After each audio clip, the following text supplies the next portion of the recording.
you keep putting yourself out there, you keep trying, one of these days you're going to do that thing that just lights you up inside. And when you feel that, you need to trust it with everything in you. And when you start to trust in who you are in this world and listen to your heart, amazing things begin happening. Hello and welcome to the Weight Free Wellness Podcast. I'm Tara Bachland, the creator of the Weight Free Wellness Podcast, and I'm so excited for you to hear today's episode by contributing podcaster Lori Rose. She interviews children's author and illustrator Michelle Nelson-Schmidt, and you will hear that there's more than just kids talk and kid stuff in this podcast. There's a message for, I believe, likely each and every adult. She has a beautiful message here, and so proud to have contributing podcasters as part of the Weight Free Wellness Podcast, contributing such valuable content. And speaking of valuable content, Lori Rose is actually taking her professional experience as a professor of biology and the creator of the Wellness Pathway program at Hill College. And she is creating programs for us here at Weight Free Wellness, and most of all for you, to learn how to use natural remedies safely with your family. And so the first class we're offering for free is how to make your own sunscreen. But more than that, okay, that's really cool in and of itself because it's easy and it saves you lots of money. But she's going to really help dispel some questions, or dispel some myths and answer some questions about how much sun is enough, how much is too much, what about kids, and what are signs of even vitamin D deficiency, because that is happening these days. So she's taking her expertise and putting some great classes together. And so go to Weight Free Wellness and you'll see the banner there and register for your first class for free. We've been working on putting this together, and I've been seeing all the notes that she's putting together, and it's going to be a terrific class. And I'm pretty picky. I've been in the industry for quite a while, and I love what she's putting together. So go to weightfreewellness.com and check that out. So here we go into today's episode. It is wonderful. Here you go. Enjoy. All right. Hi, everyone. This is Lori Rose with Lori Rose Holistic and the Hill College Holistic Wellness Program, contributing podcasting for Weight Free Wellness. And we are fortunate enough to have Michelle Nelson-Schmidt with us today. She's children's author and illustrator. Thank you so much for joining us. How are you? I am good. Thank you so much for having me. I'm so excited to have you. So those of you listening may be wondering why I have a children's author and illustrator on our wellness podcast. So I'm just going to start off with a story of how I met Michelle, and we just figured out that was 5 years ago, and why that meeting was really a crucial turning point, not only in my wellness journey, but also in my wellness career. Whatever career you have, why her message is just really important for the whole world to hear. So Michelle travels around the whole nation telling kids how to face their fears, how to be themselves, and embrace their passions no matter what the world is telling them.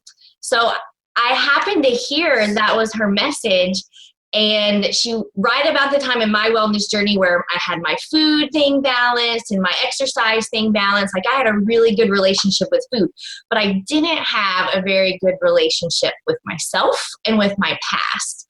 And so positivity had become part of my journey, and I really wanted to pass that on to my kids. So I was like, well, I need to get my kids to hear her story. So I take my kids, and they're in the front row, and I'm sitting there with my kids, and not 2 minutes into Michelle's story, like the only adult sitting there, I'm bawling because I was so inspired, and her message was so empowering and liberating to me that I knew that I wasn't there for my kids to hear her message. I was there for me to hear her message. And not only was that moment critical to accepting my kids for who they are, accepting me for who I was, and listening to my passions, but literally every major career move I have made happened after that meeting. So after that meeting, all these ideas that I've had in my head for years, I just started doing them. I was like, I'm just going to do this, and I'm just going to do this, and I'm just going to try this, and I'm going to try this. And so that's where the whole Heal College holistic wellness pathway came from. That's where Lori Rose Holistic came from, was being inspired by her message. So I am excited to let her talk and let her tell you what her message is, and for you guys to see how you can not only incorporate her positive wisdom into your wellness journey, but also help it inspire you to be who you're supposed to be and follow your passions. So yeah, I'm excited to hear you talk. So when did you know you were supposed to be a children's author? I guess back in second grade, Yeah. it was when I found out there's this job that adults get to do, and it's to write stories and paint pictures. And it was my librarian. Like, it just clicked in second grade. And I really kind of thought to myself, that's who I am. That's who I'm supposed to be. You know, I'm a storyteller. I've always been a storyteller. And, but I never said that out loud. I never told anybody. And my path, it was real circuitous because I have a really great relationship with my parents. I love my parents. We have a great relationship.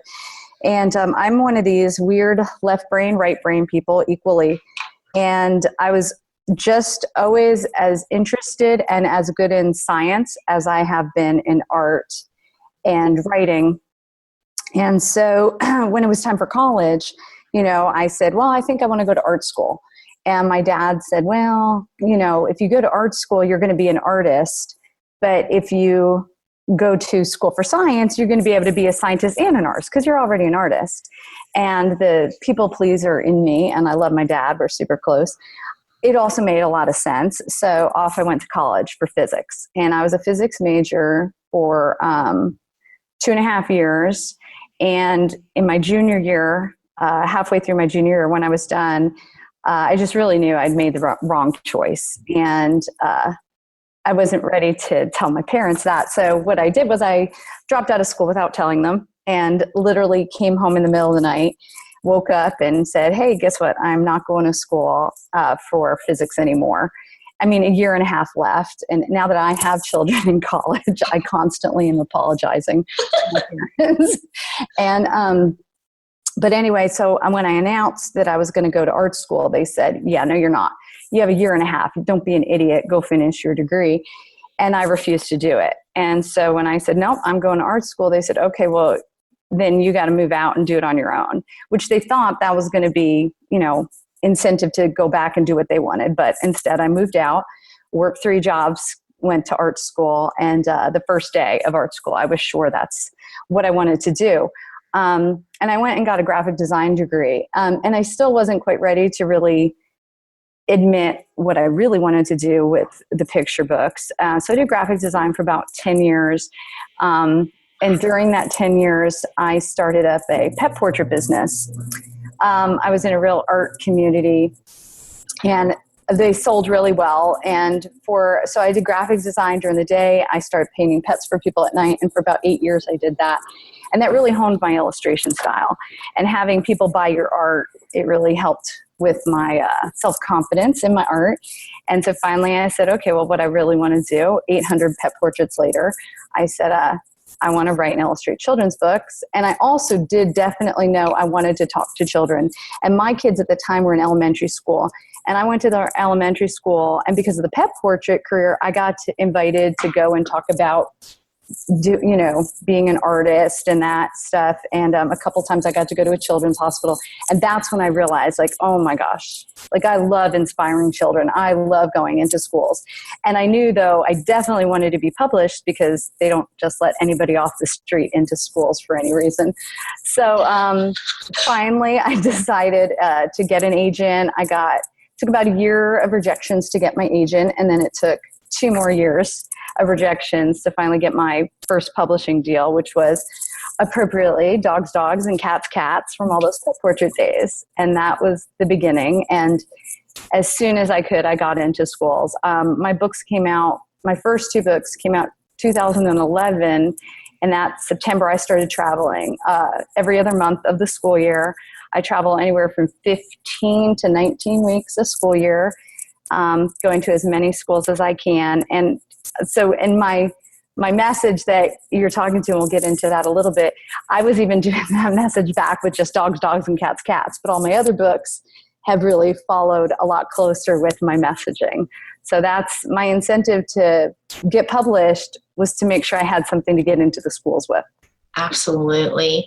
So I want to backtrack and just dive into some parts of your story so we can all feel what you were feeling. So when you said you were in college as a junior, and but it took you 3 years, but you finally admitted to yourself you knew you were on the wrong path. How did you know? Like, what did that feel like? Well, and it was hard because I really loved it. I mean, I had a 3.8 GPA. Like, I was able to do it as well. And really, really what happened, I had a friend who was an art major, and she would come home covered in paint or charcoal, and I was just so jealous. Like, she's like, I got to go into this studio. And I'm like, gotta go into this studio. I'm like, oh my gosh, I haven't painted in years. And my friends, like in my classes, they would be going to the labs. They would be going back to, do their experiments and stuff. And they were passionate about that. And I didn't have that passion. And I thought, I can do this, and I could probably go the whole way, but I'm not passionate about it. And it was really seeing how jealous I was of my friend that was covered in paint at the end of the day. And so I even transferred schools thinking, well, maybe I'm just in the wrong science. So then I transferred and I took some biology sciences. And really the point I really, really knew was organic chemistry. And I said, that's a turning point for a lot of us in the biology field. I'm like, this is just not anything my brain ever needs to know. I need more space for other things, not this. And that class, I'm like, there's no way, because if I have to push myself through other classes like that, I'll never be able to do it. Because with the passion, you can get through those classes, even if it's like so freaking hard. But I'm just like, nah, I don't have it. And it was probably organic chemistry that really said, nope, you're not going to be able to push through some of this stuff because you just don't love it. I liked it. I didn't love it. And that was the difference. Yeah. And one really important message I get from that is for those people who are lucky enough to be good at a lot of things, it's hard to make a decision which way you want to go. But there's a difference between being good at something and loving it. Mm-hmm. And that's another message I really learned from you, is that, the saying, people who work harder are more successful. And your message is really, that's not what it is. Everyone's working hard. Everyone is working their butts off. Everybody. Exactly. But the people who are working hard at their passion, that doesn't feel like work.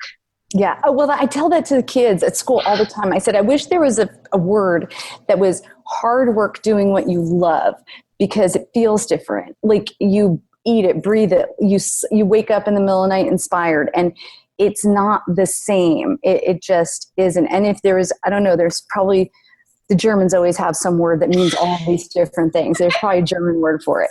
But yeah, that's it. And one kid said to me, he goes, it sounds like, heart work. Mm-hmm. And I'm like, yeah, that's exactly what it is. Heart work is not, and you probably work harder. But I do, because I work incredibly hard, but I don't want to discount. There's plenty of people that are working their butts off. You're right. And they're like, well, that doesn't guarantee success. I'm like, well, and I get that, there's plenty of hard workers. But yeah, when you're doing it and it's your passion, the universe just opens up. It just really does.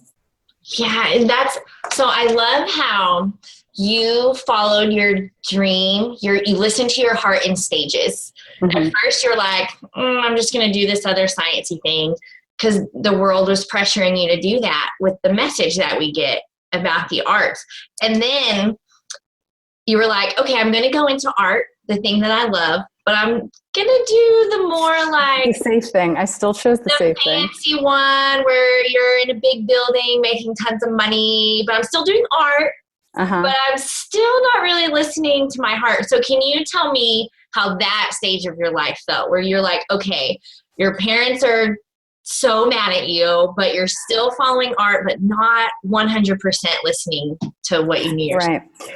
Well, I was 21, I think, at the time, maybe 20, about to turn 21. And of course, you feel like your whole life is passing you by because you've made this other wrong choice. So you're in a hurry up, catch up phase, or I was. And I went to the Art Institute, and their marketing at the time was very much, we'll get you ready for a career in art fast. And that appealed very much to me, like, oh my gosh, I've wasted so much time. And when I went in for degrees, like looking at their degree programs, it was visual communications. And I'll be completely honest, I had no idea what that meant. I didn't know. And I got myself into a graphic design program. I didn't even know what graphic design was. But once I got into it, I'm like, oh, okay, well, I really do like it. And I mean, I like the marketing. And I do think sometimes that the universe does put you on these paths very specifically, especially when you're ignorant of things. Because looking back, all that graphic design, becoming a graphic designer helps. If you're an entrepreneur, which that's what I've been since a little kid, I can make my own business cards. I can make my own websites. I can design my own ads. And I'm a marketer. I'm a natural. And so like that was just I was put exactly where I was supposed to be. Then I got that training.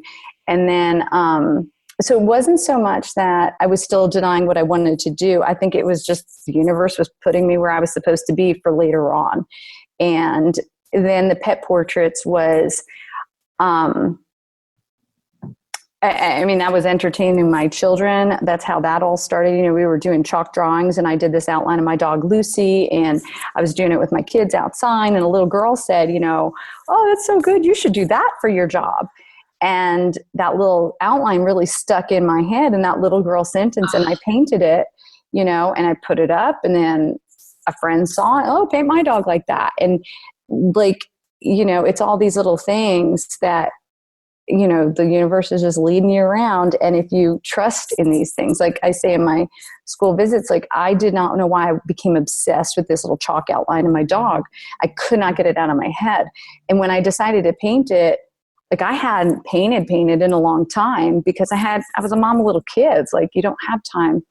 But this one night I stayed up late, and I think I was poor, so poor at the time. We just had no extra money. And, I think I got those paint supplies at like Big Lots, like just as cheap as I could get, because I just needed to paint. And that was trusting, like what my heart was like, paint this. And because every time that I get these really strong feelings and intuitions, I trust them.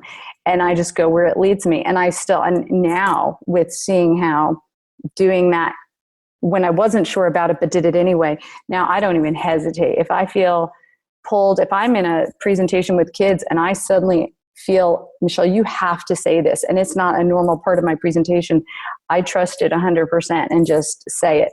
And 100% of the time, somebody comes up to me at the end of the presentation and says, oh my gosh, that one thing you said, I needed to hear this. And I get validated every single time when I do that.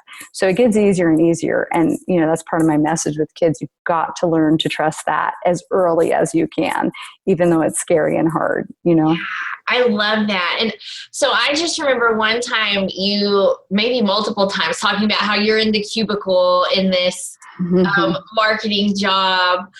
And yeah, you're learning all these skills, super helpful now, right? But you were in this cubicle, and like, I love when you post little drawings you have for when you're in the cubicle. Like, it's not where my heart is supposed to be. Yeah, because that's when it really started to be like, that's when my heart was like, get out. Like I would start driving to work, and I was freelance for a really long time, which again appeals to the freedom part of me and the entrepreneur part of me. And I finally did take a full-time job at a community college. And really the reason I did that was I was divorced. I was a single mom. We shared custody, but I mean, I went from poor to really, really poor, and just didn't have a lot of freelance work. And this job opportunity came up, and it was hard. It was hard to take because I felt like a failure. I felt like I can't make my life happen. And so it was this safe thing. And I said, well, I got kids. I got to do the safe thing right now. And I did that. I was there for a couple of years. But by the end, I took 1 year and it was just so nice getting that paycheck every 2 weeks. And I'm like, what? I just show up, do my job, and you deposit money into my check. That's amazing. And so for a year, I just enjoyed that. I enjoyed no pressure of finding the jobs. And then after that year, I was like, this isn't really where I'm supposed to be. And you're doing, this isn't. And by the end of the second year was when I finally said, okay, it's time to start really getting serious about getting published. And right before I got my agent, when I was just really, really trying to get an agent, I had all these rejections. Driving to work, I felt like I was driving into a cloud of blackness. I mean, it was not a good time. I knew I was done. I didn't want to be there anymore. And I felt I was getting trapped into that paycheck situation. And that was, and that's, then I was like striving harder and harder to get published and get through all that rejection to whatever was next. Cause I was dying. By that time, that cubicle was suffocating. And the people I was with saved it because I love people and I love talking to them every day. But oh my gosh, so that's when I started, posting all these pictures like, help, get me out. And I'd be in meetings and I'd be making little characters that were like, had the X's on their eyes, like Michelle died from too many meetings. Like, that was not a fun time, but a necessary time because you need that drive of, when you're that miserable, you got to change your situation. So absolutely. This is such an important part of your story to me for two reasons. One, a lot of my students, both my biology students and the holistic wellness pathway students, are single moms. They're struggling, they're following their dreams, but it's freaking hard. And so I want you to talk about how once you finally were like, I'm getting out of this misery and I'm doing it. I'm following my dreams. I think a lot of people think if they're like, oh, I'm going to follow my dreams and trust the universe, that it's all rainbows. No. And so can you talk a little bit about the struggles you went through once you finally committed? Well, and I still had to be somewhat safe. Like I still had to make money. So no, I didn't just like quit and we'll see what the universe does. Cause the universe will be like, well, you're going to be poor and homeless. That's what you're going to do. So I waited until, I stayed full time. I got my agent. And I got I was rejected for years with my agent. The difference between having an agent and not is you get your rejections much faster. That's the only difference. And when I got my first book contract for my first 2 books, I still couldn't quit. There was still no money there. Your advance is like $8,000 on 2 books. You can't live on that. So I went part-time, and I was only able to go part-time because by then I had met my now husband. By that time we were living together and planning to get married I'm trying to think when I went part-time, I think we had just gotten married and I went part-time. And, but before that, you were working full time at this job for money and then coming home and working all night on your passion. All night. Sleep was not an option. I just didn't. And people say, well, when did you sleep? I'm like, I didn't. There's a sacrifice somewhere. And for me, it was sleep. I was still painting pet portraits. I was still working on books. I was still researching how you get published and everything. And I did not sleep very much. I worked a lot. And so I don't want to promote everyone go out there and not sleep. But one thing I definitely want to say is I hear a lot of idealistic people saying, well, I'm not going to get a job until it's the perfect job. And I'm not going to work until it's my dream job. And I love that part about your story because you didn't have that hold up. You're like, I need money, but I also need my passion, and I'm going to commit to both of them because you do what you got to do. And like I said, you were buying big lot paints, even though I bet you wanted whatever the fancy paints are. Cause I don't know. Yeah. And it's funny because to this day, I still use the cheap little acrylics because that's all I could afford. And I use them for my book illustrations, and I have 6 books now, still use those cheap little paints. And I do say that with schools too. I say, when I was in art school, I wanted to go to art school. I had to work 3 jobs to do it. And none of those were my passion, but I had to do it for the money. And I tell kids, I say, you might have to do 2 or 3 jobs that you don't like to be able to do the thing you do like. And you've only got a few hours to do that. And I say, it is not, money's a necessity of life. And so you got to do whatever it takes to make money to do the thing. And then you do all that long enough, maybe you're lucky enough that like now, I make a really good income doing what I love. But, there's kids that say, well, what if my dream job doesn't pay very well? And I say, and that happens. Like I know a college professor in South Carolina, and her passion is not teaching. Her passion is horses and saving and rescues and dog rescues. And she says, I teach kids, so I have money for my real passion. And she's like, I like it. Okay. And I say, and you get to choose however you want to orchestrate your life and what's important to you. And there's plenty of people that a job to them is just a job, a means to get money, because their passion maybe doesn't pay money. Like maybe somebody just has to make sure they ride horses every weekend. Well, having a horse is expensive. So maybe they don't care what their job is. Me, I wanted how I made my money to also be my passion. And so there's no hard definition for what your life is, what you want it to be. And when you stop comparing what your life should look like to other people, then you get this freedom of, I can make my life look like whatever I want it to look like. And that's, there's always a book for every message that I have. Yeah. Now. So I think that's a really powerful part of your story, because I think we can look at successful people that we admire because they have everything that we want, and we forget the 15-year backstory. Mm-hmm. You may have merged your passion and your job now, but it wasn't always that way. Right. So they need to remember the journey. And I think that's the reason why you can capture kindergartners through, junior high kids, and I capture my college audience students equally, because people love that honesty. They're tired of hearing the BS, when really the truth is you have to work hard. But when you're working hard at your passion, it's worth it. But also don't think it's going to fall into your lap. Like you got to do what it takes. Like those kids, a part in my talk that they really resonate with is talking about 3 years of rejections. That's where I was going next. Ooh, I'm so glad. Yeah, that they need to hear that, and they need to hear that you're going to make mistakes. And I say I make mistakes all the time. I said now it's like no big deal, because the faster I make a mistake, the faster I learn.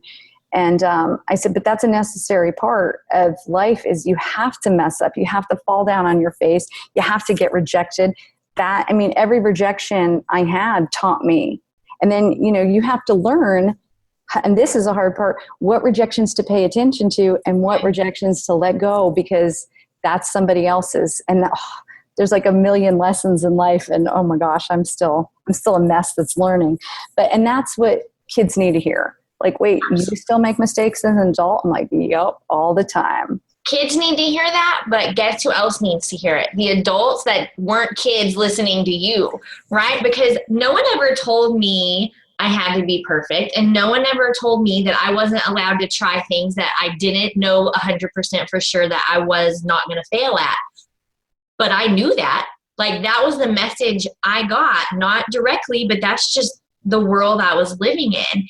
And so when I was sitting in that talk with you, and this wasn't the first time I cried in your talk, but I was already, crying the whole time by then. But the part of your talk that liberated and empowered me at the same time was when you told how many times you got rejected.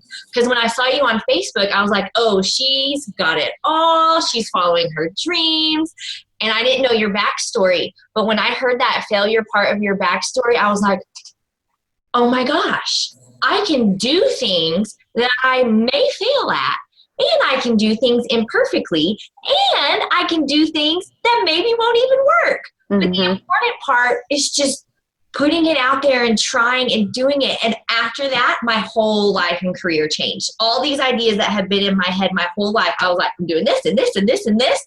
And some of them were awesome. Some of them were terrible. Some of them I'm still doing. Mm-hmm. Some of them I'm still evolving. But sort of like you said, you learn. Once you hear that thing, you say it and you do it. That's what I got from you. And now I just, even if I'm scared, I put it out there, even if I have no idea what's going to happen. And so I really wanted people to make sure and hear the importance of that part of your story, because you gave me the freedom to fail. And I think even as kids, we learn that just the way the school system is set up, we don't have freedom to fail. You fail and you're out. Yeah. And if failure is just an indicator, like test results, I tell kids, a bad test grade doesn't make you a bad person. It just tells you where you're at. It tells you what you don't know or what you need to get better at. And when I say that, especially the testing in the schools is out of control these days. And the freedom, the relief that washes over these kids when they hear that sentence that we think we say to these kids, but we don't say, a bad test grade does not make you a bad person. And I grew up like I wanted to be perfect. I did not want to make a mistake. I didn't do things that I didn't know I was good at. And I have a son like that. And then I have a daughter who just does not seem to have any problem messing up or making mistakes. So I have these two extremes. Mm-hmm. But yeah, you need permission to fail. You need permission to find out and to try something and say, you know what? I'm glad I tried that because I don't even want to do that. Because I tell kids, if you try something and mess up and you immediately want to try again, that is your heart telling you something. If you mess up and you're like, it just kind of takes away the mystery of it, maybe that's like, okay, I'm glad I tried that because that's not what I really wanted to do anyway. And you'll start to learn what to trust and what not to trust. Because one of my rejections at the end was I had a publisher write me and say, your illustration style is not even right for children's books. And didn't you say one of your books, someone said, kids won't understand the message of your book? Oh, yeah. Mom, didn't they say that? Yeah. And, it's funny because parents, teachers, kids love my books. My critical reviews are horrendous. I'm pretty sure somebody from Publishers Weekly or Kirkus, I must have ran over their dog or something because they hate my books. They say I'm too didactic. And they don't like that I rhyme. And you know what? And I'm didactic. Get over it, But, my sales are pretty good. So I guess somebody out there likes it. Absolutely. The critics. So yeah, that message is so important that I read Jonathan James and the What If Monster, which is all about facing your fears, to my students on the first day of class. And then every time, that way they can start paying attention to their what ifs and seeing how they handle them. And then every time I hand a test back to them, I say, this is not your self-worth. Doesn't even represent everything you know. This does not tell me how intelligent you are. And I hand it to them. And that's important because I was told when I started teaching that this generation of kids are lazy and are unmotivated. And I completely disagree. I think this generation of kids are terrified, and they're terrified of failure, and we've trained them to be that. Mm-hmm. And I tell them the good news about that is that if you were trained to be one way, you can be untrained to be that way. And so my whole semester, whether it's biology students or holistic wellness pathway students, they get trained on Michelle Nelson-Schmidt books. So let's talk about the messages of each one of your books that you have. Just start with Jonathan James. Okay. Let's travel through them. So Jonathan James and the What If Monster it deals with fear and anxiety. And there's a little monster, and as Jonathan James is about to try new things, the monster keeps whispering, what if this thing goes wrong? What if that thing goes wrong? And so Jonathan, every time he's about to try something, he stops. Halfway through the book, finally, Jonathan says, well, you know what if you're wrong? And then it goes through all the good what ifs, all the positive scenarios. And that book started because my husband has severe anxiety. And one day I had said to him, it's like there's a green monster, there's a little monster sitting on your shoulder whispering how everything could go wrong. And he's like, well, welcome to my world. That's my everyday. And that's kind of sparked the idea for the book. And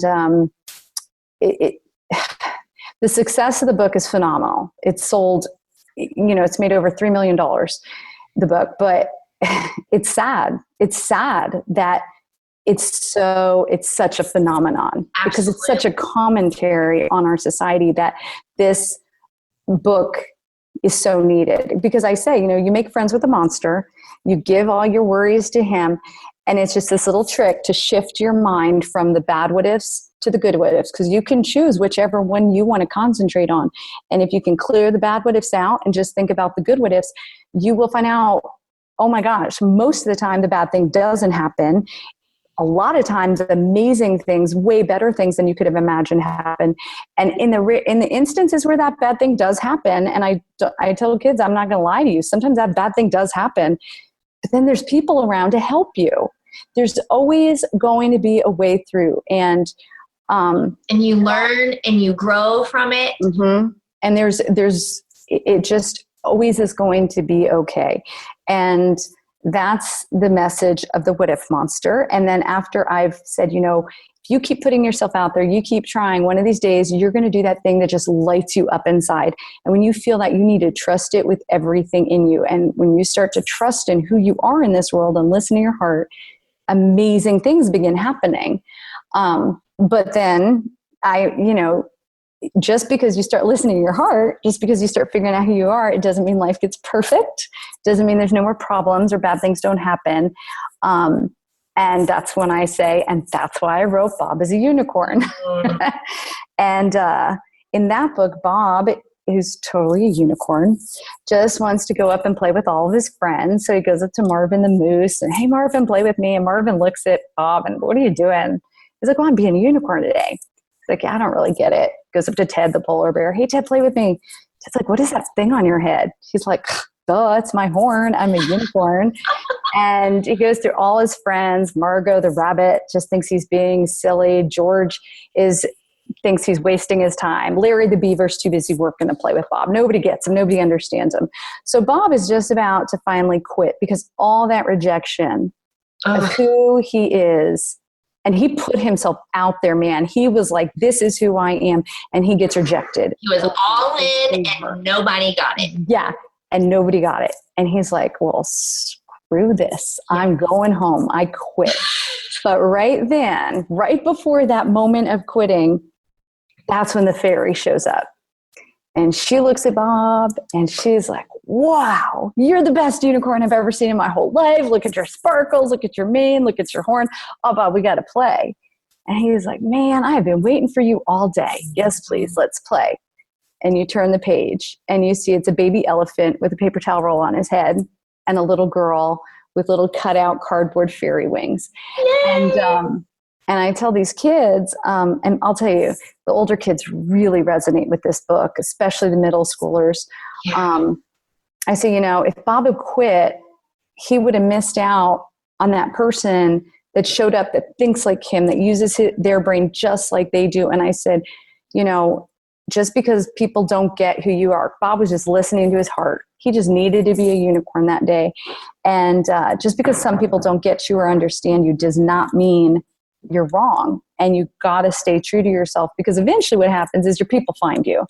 People that think like you, act like you, we're magnets in this world. And the older kids, I say, even if you're sitting alone in your bedroom one day and you're thinking, yeah, but not me. I'm too weird. I'm too odd. I'm too this. And I said, no, you're not. This world's so big. There's a huge group of people waiting to find you, that think and act just like you. So you hang in there, because your heart is not going to let you down. Yeah. And that's a crucial part of that message. My students love it too.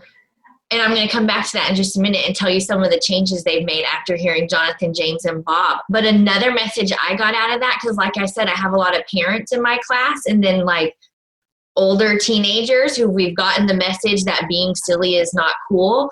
I say, first of all, you be your Bob. But second of all, if you see someone else being Bob, don't you be a Larry. Yeah. You do not steal their unicorn horn away from them. Right. You just be quiet. And I say, when you see somebody that looks a little different or odd, be careful what you say, because it can take one sentence from somebody that stops somebody from being who they need to be, and nobody has the right. And you know what? You don't need to understand them. You don't have to get them. You don't even have to ever understand them, but you have to respect it. You just got to we all get to be who we want to be in this world. And if you want to decide I'm the weirdest person you ever met and you want nothing to do with me, that's fine with me. But let me be who I want to be. Yeah. And it could take one sentence to just break somebody, and don't be that person. Yeah. And make sure you honor each other's courage. Yeah. So until now, those have been the only 2 books that I've been able to read to my class. And it's been amazing. You would think that biology students would be like, what does this have to do with biology? In fact, when I started to do this, everyone who was close to me, whose opinions I valued, said, don't do that. Someone's going to complain. It has nothing to do with biology. And then, of course, I was like, I remember that. I remember it messaged me about it. And you didn't say it was going to be awesome. You said you just have to try it, which, of course, is what I did. Well, it's been amazing. I've been doing it ever since then. I've had students change careers. I've had students change majors. I've had students admit things to their parents that they were scared to admit and talk about. I've had students reunite with people from their past that they've been fighting with. Amazing, amazing changes have happened to my students. And my students are from 17 to 50, people going back to college. So it's a really important message. But this year, I finally got to read Cordelia. It was so wonderful. So tell me about Cordelia, because the premise is once you face your fears, once you get out there and you learn to kind of ignore people not getting you, that's not always going to happen. You are going to fall sometimes. Yeah. So tell me Cordelia's story and what happened. Cordelia. Yeah.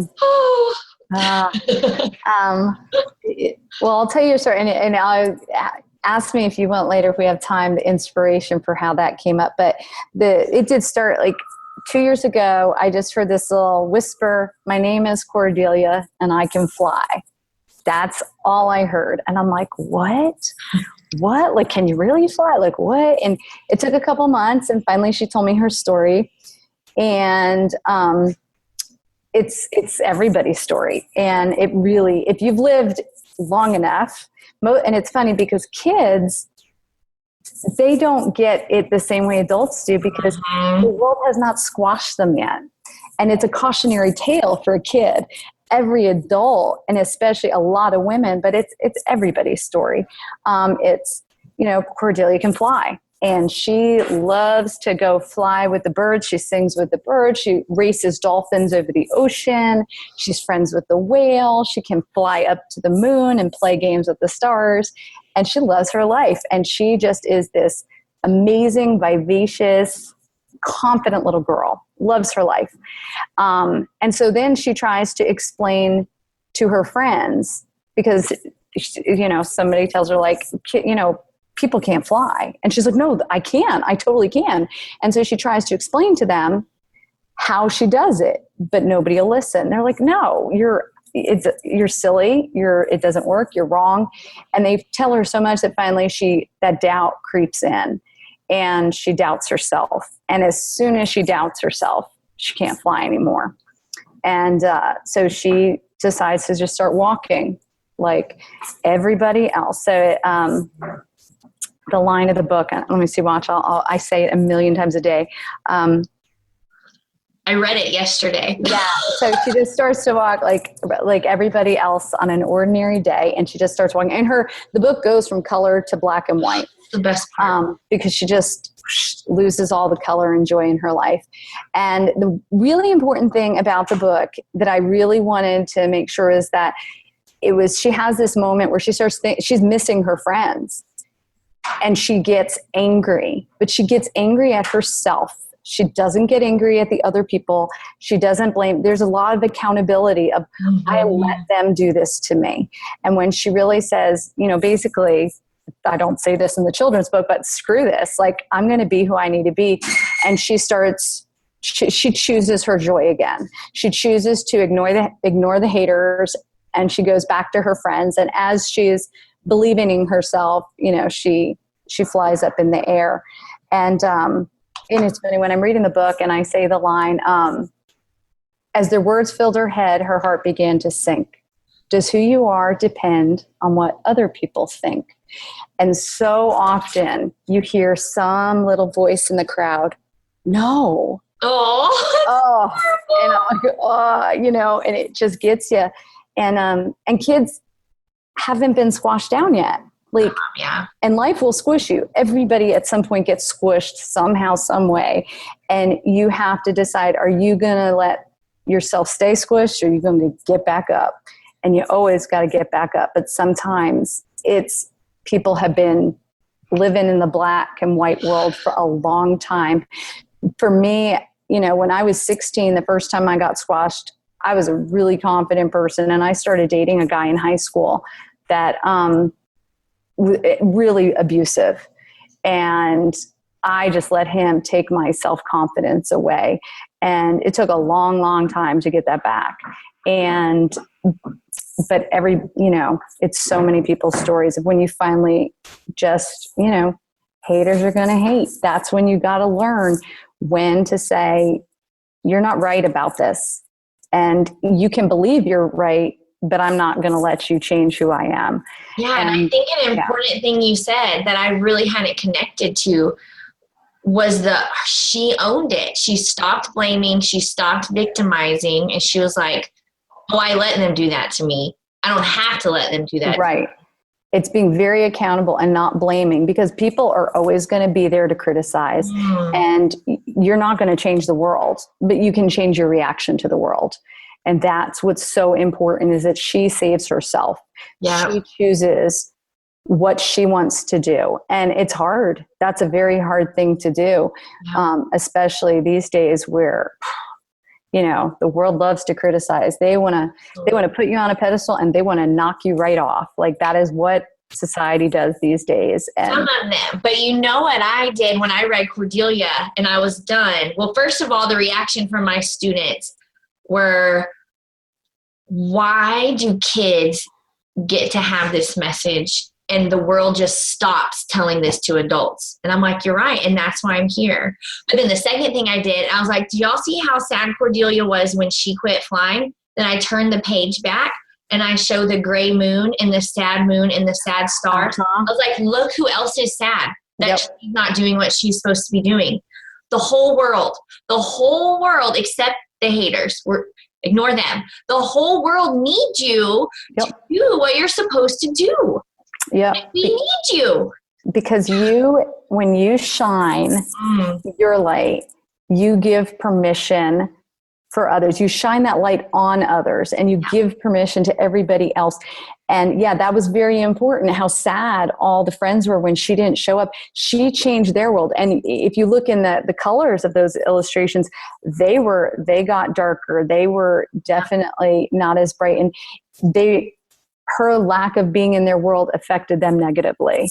Yeah. And that is such an important sub message shown in the illustrations there. And kids get that too. They see that. Yeah. You know, what's funny about adults is we read books fast to get to the end. We're completers. Well, at least I am. I'm type A. I like to check off, right? Yeah. But anytime I read books to kids, they'll notice every single thing in those books and about the illustrations, and they point out, oh, it's getting darker. And I'm like, oh, yeah, it is getting darker. Of course it is. So I think your books are best read in a group of adults and kids so we can each learn from each other. Mm-hmm. Because another thing I've learned from you that's been so critical in my life is that I may be in a parenting role, but my kids teach me so much. And just like that little girl gave you the message to finally take the plunge and write these books that are changing like millions of people's lives because you made that decision. Everything I've done in my career exists because you made that decision. No. Well, I'll take a little credit. I don't know that much. So I don't know if we have time, but one thing, so some of this audience are going to be entrepreneurs like you and me. Mm-hmm. And one thing I think that you do spectacularly well, like you said, you mentioned it a minute ago, is marketing. You're like, I'm a natural, and you are. So I don't know how the education goes in the art field, but in the wellness field, if you start marketing, there's this formula that we get, and it's all about first you create this, and then you say this, and then you present this, and everyone's following this formula, from the NDs to the wellness coaches to nutritionists. And one thing I really like about your marketing is that it doesn't follow that formula at all.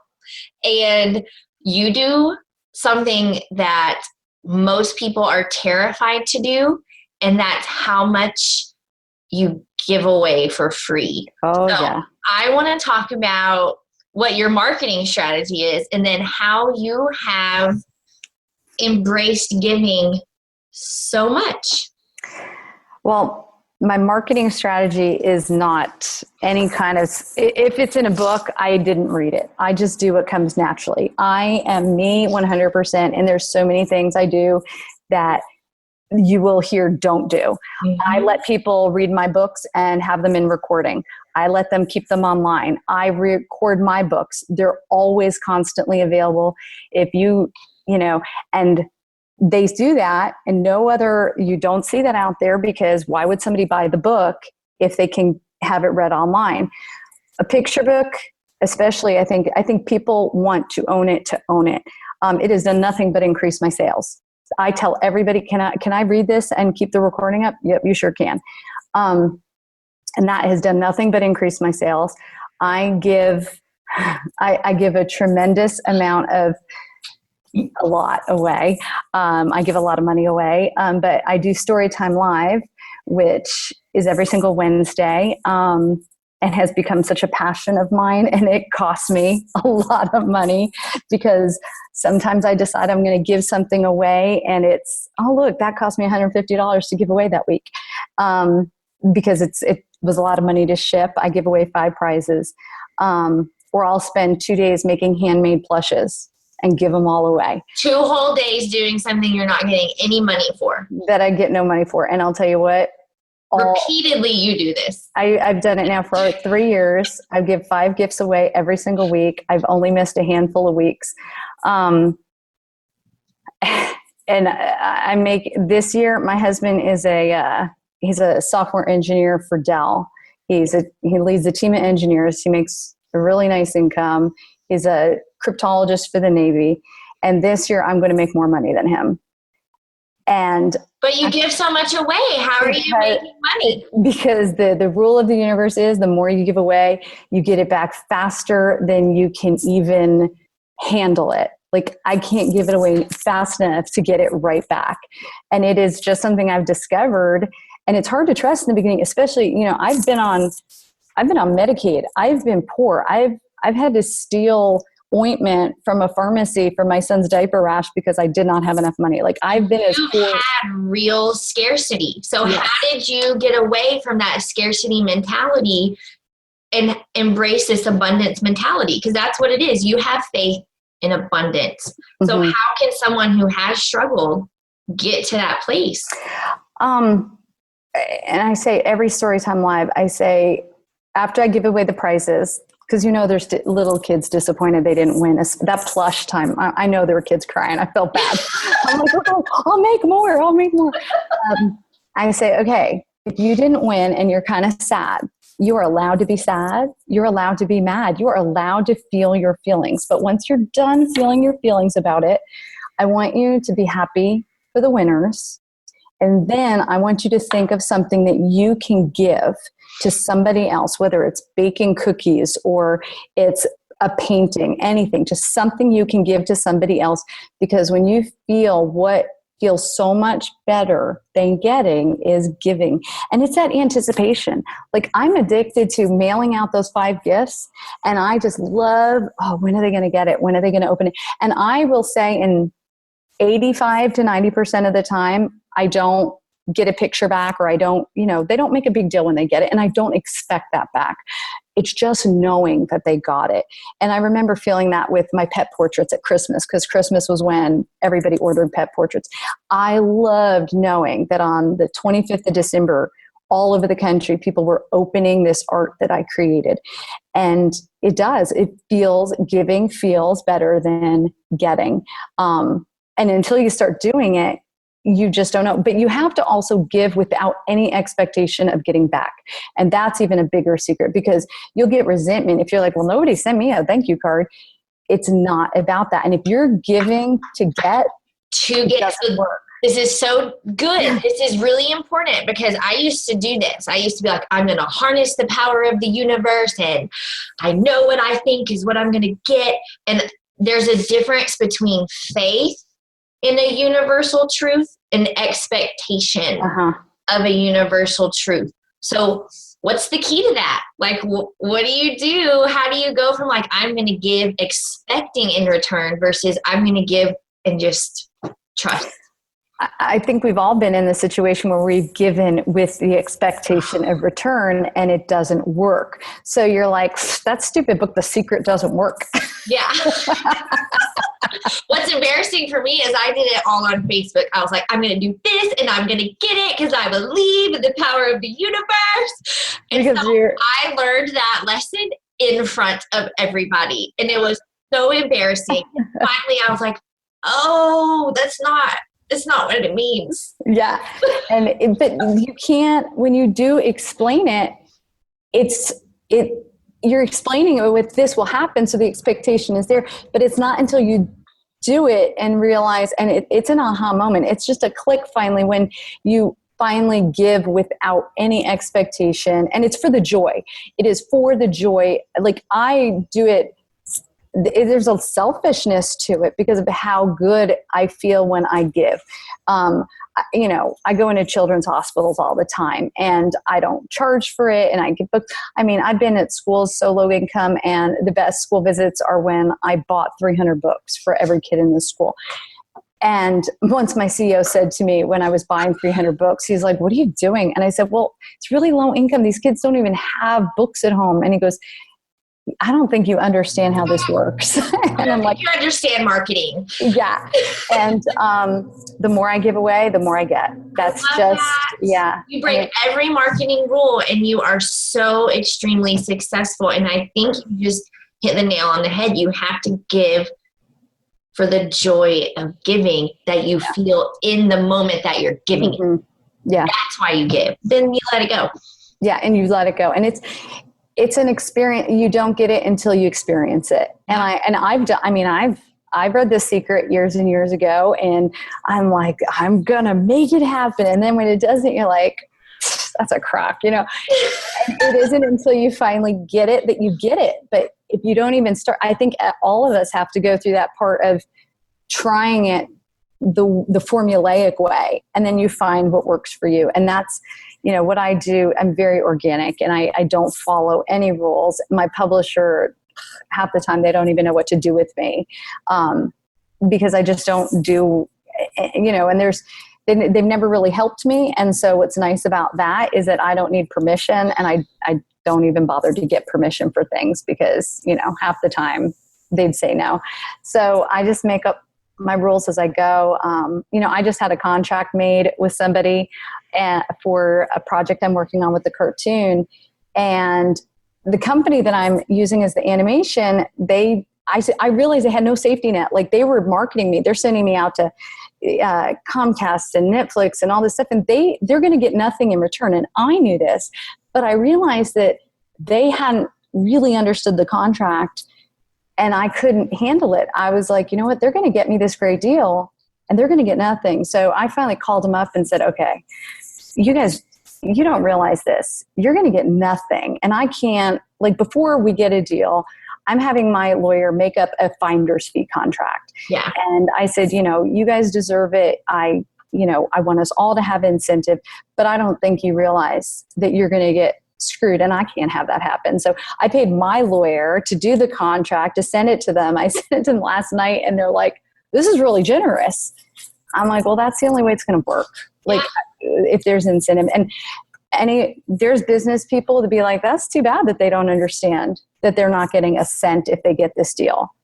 And I can't I could not, the more and more progression, the more buzz that we're getting, I'm like, I can't do this. I cannot. Like, you have to keep, yeah.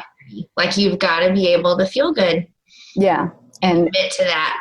I love that story. And I think this whole interview has just been incredible. And there's so much wisdom. Like, I think I'm going to get up every morning and listen to this. Just it's just so, it fills my heart with joy to hear all of your lessons. And I love that you go and spread the word to the children of the world, because they need it so bad. Because, man, when I get my students, my adults, it's just heartbreaking. And I wish they all would have heard your message, but that's why I give it to them. So yeah, well, I'm so grateful. Spread it, and this podcast, I hope, reaches every adult in the world.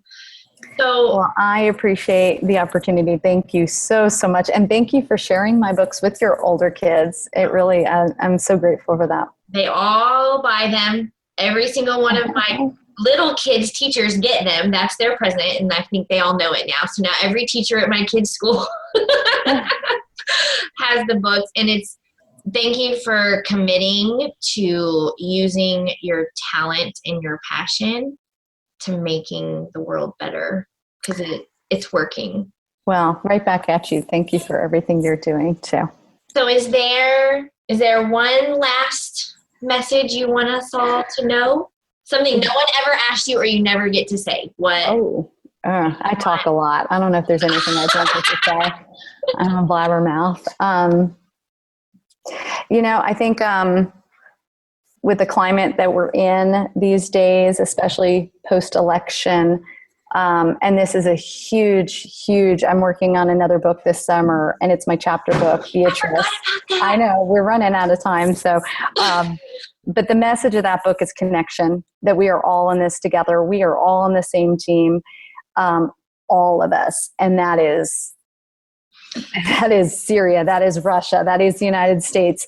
That's all of us. We are all in this together on the same team, and the whole world, but we can't fix the world.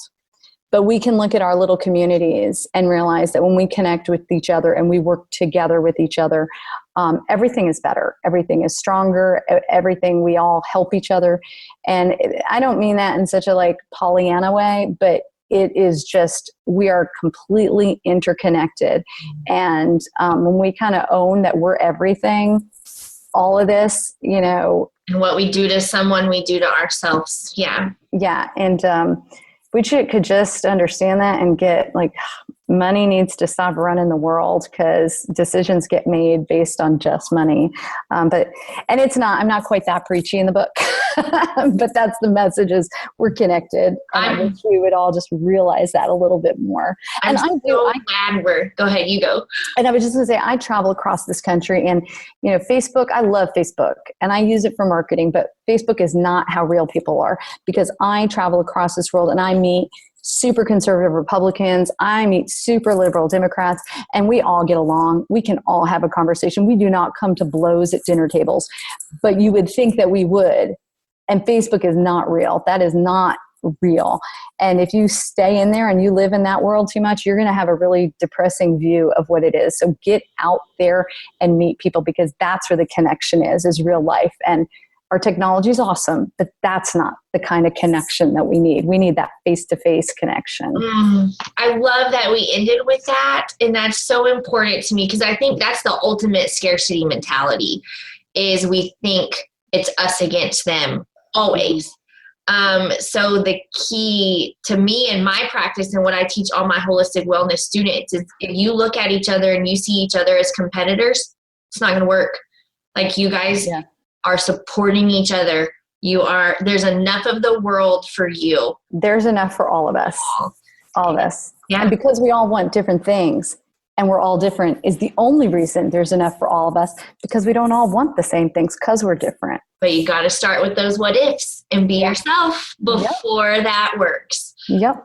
So good. I'm going to let you go. I could talk to you for hours and hours. Thank you so much. I really just appreciate your time, and I can't wait for this message to spread throughout everyone in the whole world. Well, I appreciate it. Thank you so much. Thank you. All right. Bye, Lori. Bye. Bye. Thank you so much for listening to the Weight Free Wellness Podcast. Remember to subscribe to the podcast, sign up for a newsletter to get a summary of monthly podcasts and updates of events. And of course, we so appreciate it when you leave a review on iTunes or on Facebook. It really helps us in our rankings and also helps people who are looking for valuable wellness content to know that this is a great source. And of course, when you're out there on the social media network world, make sure to find us, say hello. We love hearing from you. Thank you so much. Have a great day, everybody. Bye-bye.